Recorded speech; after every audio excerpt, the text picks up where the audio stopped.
యేసు తనను తాను వారి వశం చేసుకోలేదట.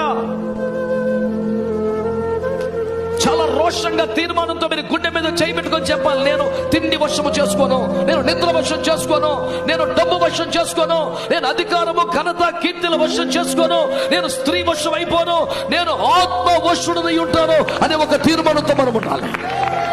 మంచిగా గట్టిగా హల్లెలూయా.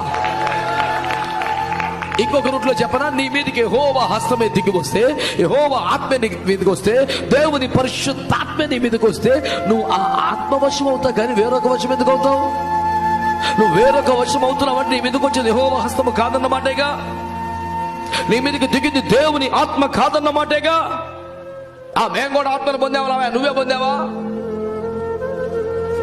మేము కూడా అభిషేకాన్ని పొందావా? నువ్వే పొందావా?